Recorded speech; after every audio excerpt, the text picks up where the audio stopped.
तो बिहार में टीआरई 1 और टीआरई 2 के द्वारा लाखों की तादाद में शिक्षकों की तो बहाली हो गई, जिसमें बाहर के कैंडिडेट अगर आप देखेंगे तो खूब मजा मारे, बिहार वाले मुंह देखते रह गए।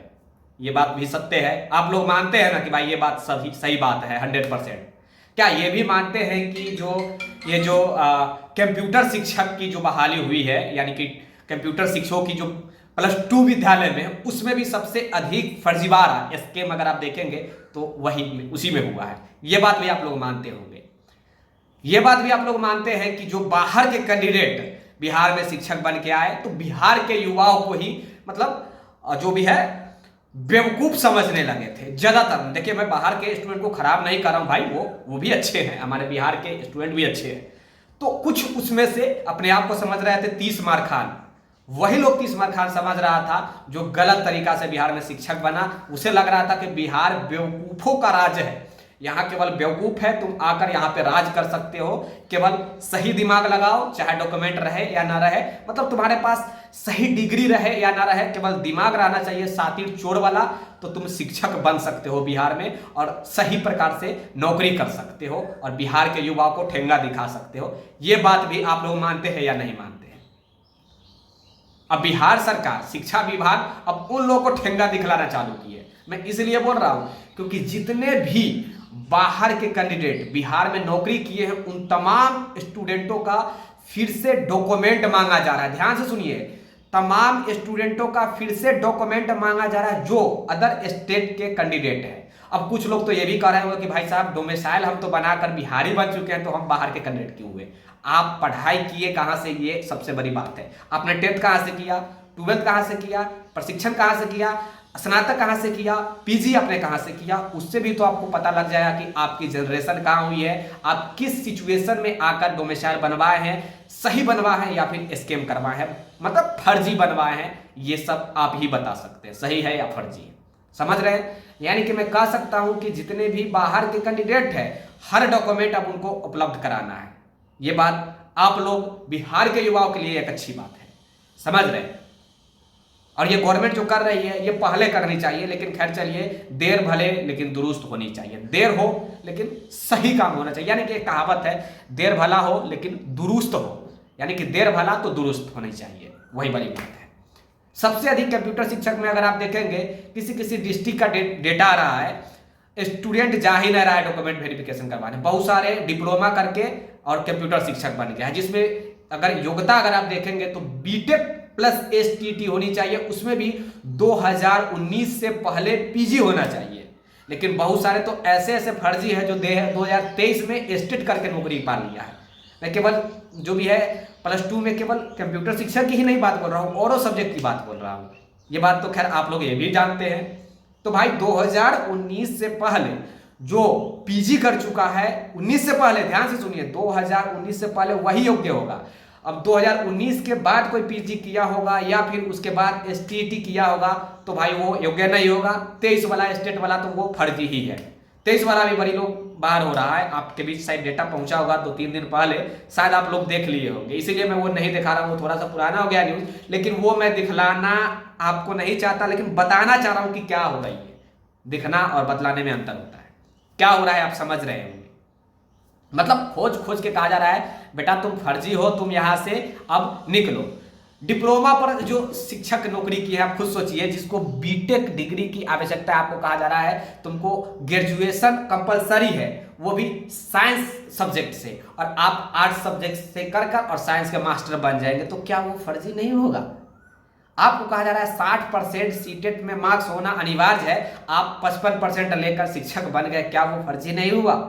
आपको कहा जा रहा है कि भाई आप जहां के हैं वहीं का आप रेसिडेंशियल लगाइए, अदर स्टेट अगर उत्तर प्रदेश का है तो उत्तर प्रदेश का लगाइए, झारखंड का है तो झारखंड का लगाइए, लेकिन आपने बिहारी वाला रेसिडेंशियल फर्जी तरीका से 5,000 रुपया वाला रेसिडेंशियल लगा दिया। क्या वो स्कैम नहीं है? क्या वो फर्जी नहीं है? देखिए, आप लोग से रिक्वेस्ट है, जितने भी पूरे बिहार के कैंडिडेट ये वीडियो को देख रहा है उन लोग से एक मेरा पर्सनली रिक्वेस्ट है, अगर वाकई में आप अपने जीवन संवारना चाहते हो तो ओके, किसी नेता के फिराक में मत पड़ना। सबसे पहली बात, कुछ नेता बन रहा है, कुछ है छात्र नेता, एक अपने आप को बोलता है भैया हम छात्र नेता है, 30 मार खान है, कल मेरे पास फोन वो किया हुआ था, कि तुम मेरा हमसे पूछे हुए वीडियो क्यों बनाया। अरे बेवकूफ इंसान, तुमसे हम पूछने जाएंगे, तुम हो क्या यार? तुम नरेंद्र मोदी के चचेरा भाई हो कि मौसेरा भाई हो जो हम तुमसे पूछने के लिए जाएंगे? अपने आप को वो 30 मार खान और छात्र नेता समझ रहा है, समझ रहे हैं? जिसको शिक्षक का अ क ख ग घ भी मालूम नहीं होगा, आज वो शिक्षक बहाली में पैर रखा है। क्यों पैर रखा है? क्योंकि पैसा कमाने के लिए पैर रखा है। आपको मालूम होगा गांधी मैदान में वही इंसान गांधी मूर्ति के नीचे पैसा उछला, हजारों कैंडिडेट से, वो हजारों कैंडिडेट मेरे पास कॉल किया, सिमरन भारती पटना उच्च न्यायालय हाईकोर्ट के वकील है उनके पास कॉल किया, और अभी तक जहां तक मुझे नॉलेज है कि केस नहीं हुआ। मुझे जहां तक नॉलेज है, क्योंकि सिमरन जी बताए थे कि भाई केस वो नहीं हुआ है। तो खैर ये आप लोग का पर्सनल मैटर है, आपने जिसको पैसा दिया उससे आप प्रश्न कीजिए, लेकिन मैं ये कह रहा हूं कि किसी नेतवन के चक्कर में नहीं पड़ना है भाई, नहीं तो वो किसी भी प्रकार से गोल मोल घुमाकर और लास्ट में वही करवाएगा जो वो पैसा लेगा केस के नाम पर या किसी औरों फंडिंग के नाम पर पैसा लेगा। आप समझ रहे हैं मैं क्या करना चाह रहा हूं? तो आप सतर्क रहिए, सुरक्षित रहिए, आप शिक्षक बनने वाले हैं। बस ये आप लोग जरूर कीजिए कि डोमिसाइल की मांग ईमानदारी से कीजिए। जो सीट वैकेंट रह रही है, किसी की माई का लाल की कोई पैदा ही नहीं लिया है, मैं दावे के साथ अभी लिखित दे रहा हूं, कोई पैदा नहीं लिया है जो रिजल्ट जारी करवा देगा। मैं दावे के साथ कह सकता हूं कि कोई पैदा ही नहीं लिया है जो रिजल्ट जारी करवा देगा। जो डिंग हाँक रहा है दिन रात नेतवन बन के कि हम फिर से रिजल्ट प्रकाशित करवा देंगे, तुम आज शिक्षक बहाली के लिए आए हो, 2019 से हम नेता भी रह चुके हैं शिक्षक बहाली का और लड़ाई भी लड़े हैं, समझ रहे हो? 2019 से जाकर पता कर लो कि विक्की गोयल 2019 से लड़ा है या नहीं लड़ा है। अब तुम जाकर जब बीपीएससी की बहाली आया है तब तुम शिक्षक बहाली में कूदे हो, और शिक्षक बहाली उससे पहले तुम कोई चपरासी वपरासी के नौकरी के लिए तुम लड़ाई लड़ते थे, यानी कि प्यून के नौकरी के तुम लड़ाई लड़ते थे, समझ रहे हो? तो ये सब ज्यादा फेंकना नहीं है, मैं आप लोग को सतर्क करने आया हूं। मैं उस इंसान को क्या ही बोलूं जो जिसे जो ना समझ है, उसे कहने से मुझे कोई फर्क भी नहीं पड़ेगा, और उसको कहने से मुझे भी कोई फर्क नहीं पड़ने वाला है। तो मैं उनको क्यों समझाऊं? वो कौन है जो मैं उनको समझाऊं? भाई सामने वाला को उसी को समझाया जाता है जो सटीक सही व्यक्ति है। बस मैं आपसे कहने के लिए आया हूं, ये सब व्यक्ति से बच के रहना। देखिए आप लोग डोमिसाइल की मांग कीजिए। पहली बात, जो सीट बच रहा है वो वैकेंट होकर बैकलॉग बनेगा, इससे ज्यादा कुछ नहीं हो सकता है, मैं दावे के साथ कह रहा हूं, और इससे ज्यादा कुछ नहीं होगा। आप लोग भी समझदार है। क्या आपको लग रहा है कि फिर से रिजल्ट प्रकाशित हो सकता है? हैं? लेटर दे देने से, डीओ के यहाँ जिला शिक्षा पदाधिकारी के पास लेटर फेंक देने से क्या लग रहा है कि हो जाएगा? भाई इतना आसान तो है नहीं, मुझे नहीं लग रहा है कि इतना आसान हो सकता है। मतलब हद है। जैसे जो मन, चलो हम प्रधानमंत्री के पास लेटर भेज दे रहे हैं, प्रधानमंत्री जी कल फिर से हमारा रिजल्ट प्रकाशित करवा देंगे, उसमें मेरा भी नाम आ जाएगा, भाई विक्की गोयल भी टॉपर बन गया है बिहार शिक्षक वाले में। ये तो भाई हद हो गया। जिसको जो मन हुआ कर फेंक के चला जा रहा है, फेंक के चला जा रहा है, और आप लोग कह रहे हैं वाह फलाना आदमी मेरे लिए तो अच्छी बात कर रहा है। स्वीट पॉइजन से थोड़ा बच के रहना चाहिए भाई, और हकीकत को एक्सेप्ट करना भी सीखो, स्वीट पॉइजन से बचो। बस मैं यही कहना चाह रहा हूं। ओके, डोमिसाइल की बस आप मांग करते हो, बस इससे ज्यादा मैं कुछ नहीं कहूंगा। सीट आपकी वैकेंट रहेगी, फिर से मैं बोल रहा हूं, और वही सीट पे आपकी नौकरी लगेगी। विधानसभा चुनाव होने वाला है तो डोमिसाइल में लगेगा। वो केवल बोल रहा है, हम दिन रात भाई कहीं ना कहीं जाकर गोरधरिया करते हैं भाई, कि रिक्वेस्ट करते हैं कम से कम डोमिसाइल लगा दिया जाए हुजूर की, कम से कम बिहारियों को मौका मिले, बिहारियों को नौकरी लगे कम से कम।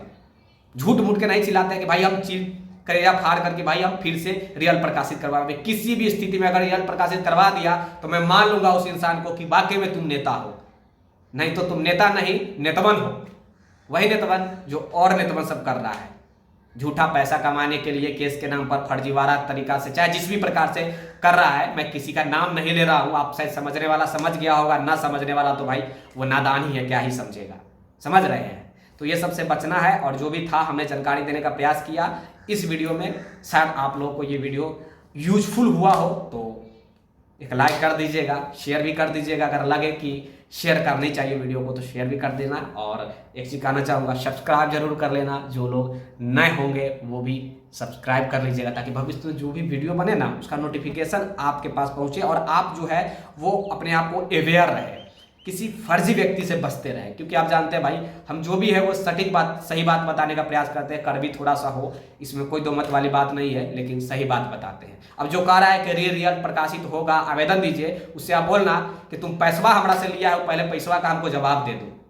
केस के नाम पर लिया है, उस केस नंबर हमको दो, हम खुद डिटेल हम चेक कर लेंगे। ऑनलाइन केस नंबर, ऑनलाइन जो भी है आजकल केस भी चेकआउट होता है, तो तुम बता दो ना भाई कि केस नंबर बता दो, हम वो केस का स्टेटस देख लेते हैं, डिटेल देख लेंगे क्या कुछ चल रहा है। ये सब थोड़ा आप लोग अपने आप पे ध्यान दीजिए कि इसका स्टेटस नंबर लेकर चेकआउट कीजिए। और ये भी बोलिए कि अगर हम जो भी है फॉर्म भरेंगे धूप में जाकर आपके कहने से, तो हमें इसका फीडबैक क्या मिलेगा, क्या पॉजिटिव रिस्पॉन्स मिलेगा या फिर केवल राजनीतिक ही खेला जाएगा। ये भाई चेहरा जो है ना चमकाने के लिए लोग करता है ये सब। बस मैं एक ही चीज़ कहना चाहूँगा, मान लीजिए कि कोई व्यक्ति है, अगर उसे कोई पहचान नहीं रहा है, वो अपने आप को हीरो प्रदर्शित करना चाह रहा है पब्लिक में, तो दो ही काम कर सकता है, या तो कोई अच्छा काम करेगा तो चमकेगा, नहीं तो कोई गलत काम करेगा तो चमकेगा। अभी इसके पास कोई काम नहीं है उस इंसान के पास, तो वही करेगा जो आपको कंफ्यूजन में डालेगा। आपको कंफ्यूजन में डालेगा तो आपको लगेगा कि भाई हम आवेदन करेंगे तो हमारा नौकरी लग जाएगा, लेकिन आप खुद समझदार है, क्या इस प्रकार का आवेदन करने से नौकरी लग जाएगा? चलिए भाई ठीक है, लग जाए और अच्छा बात है नौकरी, उसी में मेरा भी लग जाएगा भाई, फिर से एक बार नौकरी, क्या ही दिक्कत हो जाएगा। लग जाता और अच्छा बात, उसमें मेरा भी हो जाएगा। और क्षमा चाहूँगा भाई आपके लिए, आप अगर आपके बारे में ज़्यादा बोल दिया हूँ तो, लेकिन हकीकत है वही मैं बताया हूँ, क्योंकि आपने कॉल करके हमसे जो भी है बात किया और फ़ोन काट भी दिया, ये भी आपकी गलत नीति थी। आपको कॉल काटना नहीं चाहिए था कॉल कर। और मैं गिरा हुआ इंसान के पास कॉल भी नहीं करता हूँ वापस दोबारा। तो शायद आप समझ रहे होंगे क्या मैं कहना चाह रहा हूँ। गिरा हुआ इंसान के पास मैं कभी कॉल नहीं